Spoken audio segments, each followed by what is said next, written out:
Well, I can see actually why Alan's quite pleased to be leaving this sermon to later, because that is quite a lot of messages in that gospel reading that are quite difficult. So I would like to introduce myself, and I've been asked to talk about my experiences and how they have affected my life. I'm the sister of your fellow parishioner, Susan Cadwallader, and I'm so happy to be. I was going to say I've never been to New Zealand before, but I have many years ago, when I was about 18, I think. I worked on a cruise ship that came through New Zealand. I can't say I saw very much, but I have been here before, but never to meet New Zealanders. So this is a great pleasure for me.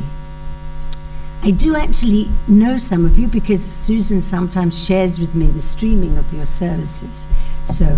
And it's a real pleasure for me to be here in person. And thank you very much to Alan and to you for giving me this opportunity to talk to you a bit about my life and my experiences.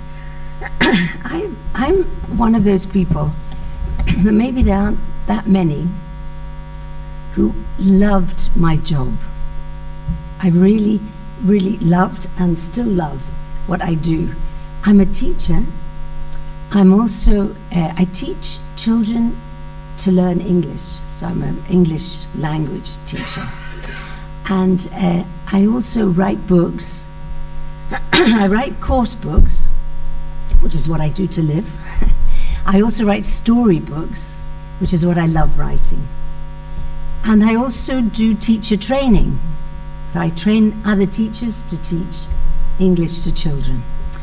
And each of those aspects, 3 aspects of my life, have given me a lot of joy and a lot of happiness, and have been very fulfilling.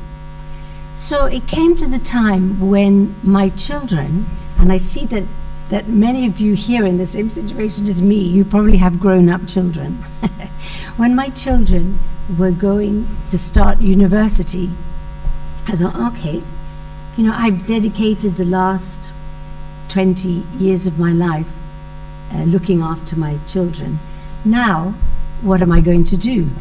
And I felt that I wanted to give something back.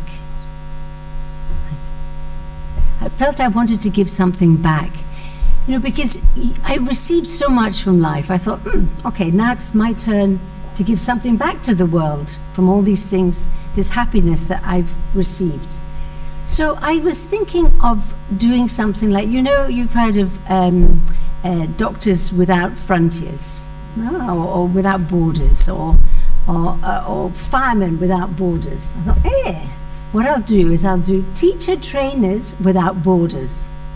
And I'll go around to countries in South America and other countries in Africa, perhaps, and train teachers with some of the knowledge that I've gained over all these years of teaching. And just that summer, we made an overland trip to Uganda and Rwanda. We were going to see the national parks, ending up with the gorillas in the Burundi mountains, which are really amazing. So we were on this trip. We were the oldest. Me and my husband were the oldest. All the young people from university, because it was an overland trip, on a lorry. So it was quite. We slept in tents and in Ugandan hotels. So it was not luxurious. But what we saw mainly were safaris, animals, and we were enjoying our trip. And then one day, this converted lorry that we were traveling in broke down in a muddy road, because the roads were all marram, made of red mud, and it had been raining, and the lorry got stuck in the mud. So we all got off, and I saw over in the distance, I saw a long mud building. I thought, that can't be a home, it's too big.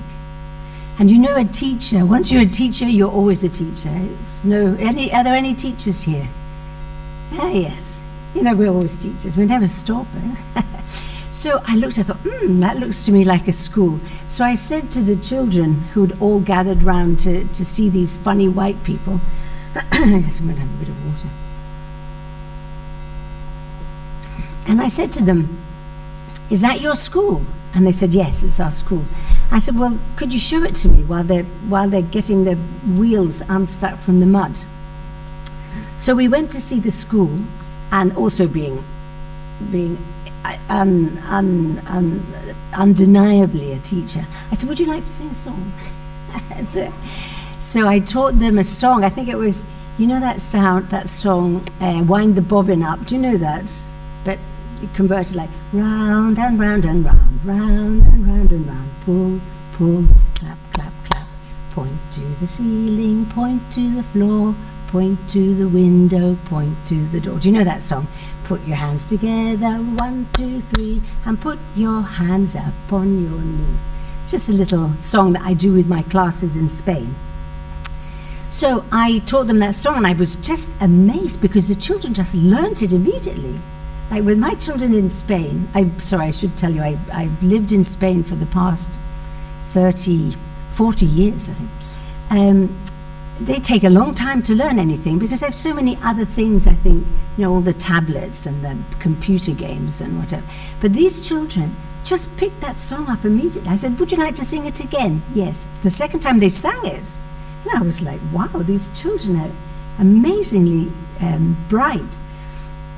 So we were then talking to the head teacher and a couple of Catholic priests who were there, who come from that village and would come back from the seminary, and we said to them, listen, can we help in any way? We found out that this school was actually a school that the community had built. It wasn't a government school, it was a school the community had built for those children who didn't have enough money to go to any of the other schools. So AIDS orphans or refugees from the fighting in the north of Uganda. That was the time of Kony in the north of Uganda. And so we just were so impressed by the way that the community had built the school. The children learned so quickly. So we said, what can we do? This lorry comes around twice a year. Maybe we can send you things. And they said to us, actually, what you can do is help us to build a proper school. And we looked at the school, we thought, they do have a point. I mean, the school was just like falling to pieces. So we went back to Spain, and then it was just like this dropped into my lap, this thing that I wanted to give something back to the world from what I'd received. I thought, okay, instead of doing this teacher training without borders, which actually I'm glad I didn't do, because cultures, people teach differently in different cultures. It's very difficult. I found out from Africa, we teach very differently from the way they teach in Uganda. So I'm not sure how useful my teachers without borders would have been anyway. But this kind of fell into my lap, and we started this NGO.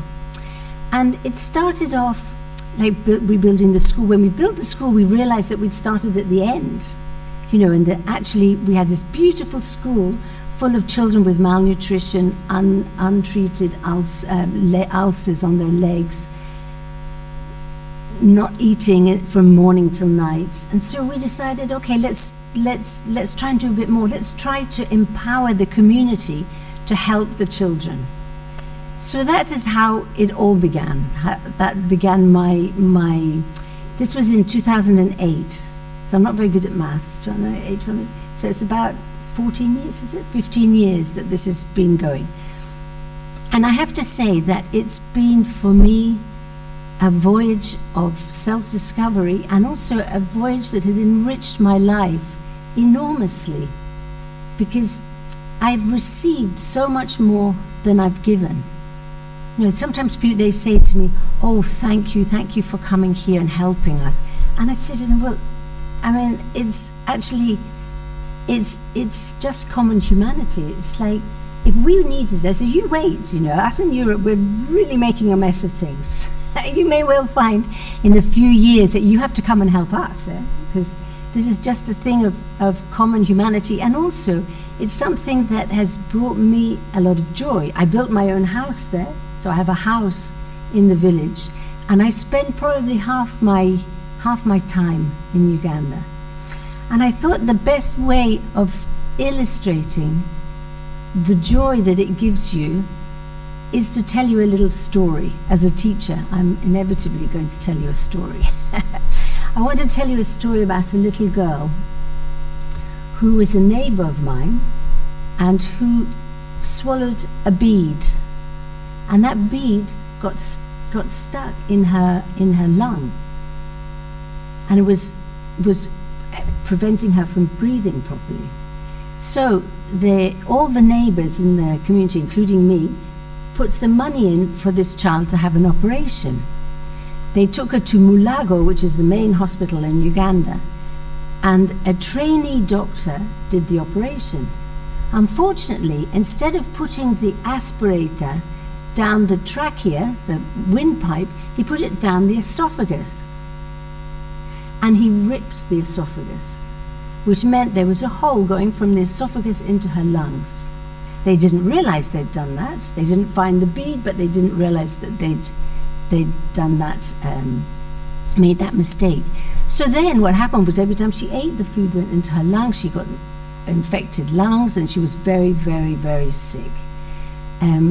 They then made a hole directly into her stomach with a tube, so she was fed through the stomach in order for her esophagus to heal.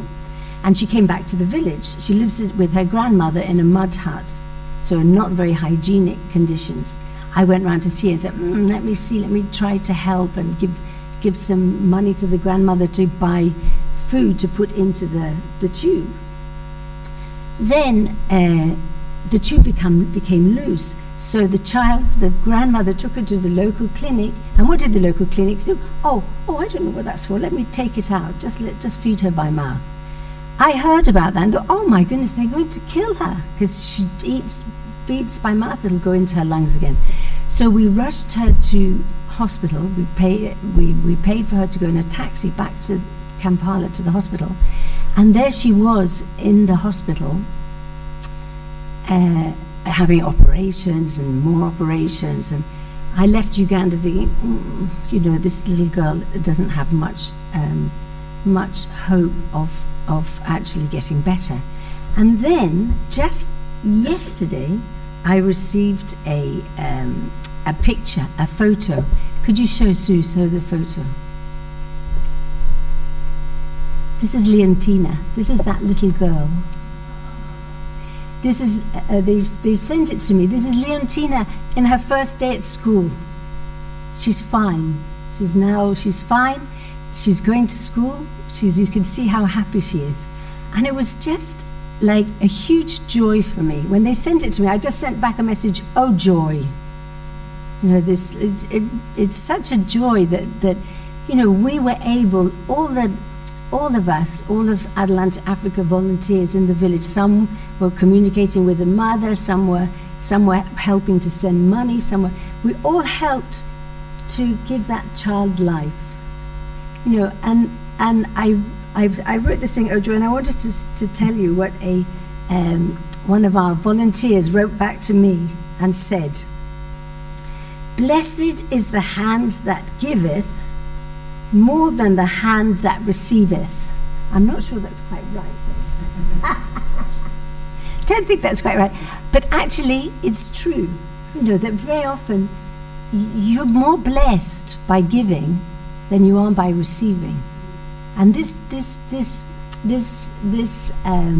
experience of helping, living with this community in Africa, and helping to empower people there, because they are really capable of great things. The problem is they don't have any money. They can eat, but they can't sell their produce. because Uganda's landlocked and because the countries around are a disaster, so they don't have a market for their product. But if they did, they would be up flying. So what we do is just empower them to be able to do things for themselves. I think, I don't know if it was from the Bible, but that's the thing about teaching people to fish, not giving them fish. That's very important. Anyway, so that is my story to you, that nothing about adultery or what was it, or divorce, or sorry about that, not really related to the gospel, but just to tell you that, that for me the joy has been in giving, and what makes me feel fulfilled and happy is being able to give. That is a great gift from God, the ability to be in a situation where you can give. Anyway, that's my message for you. Thank you very much.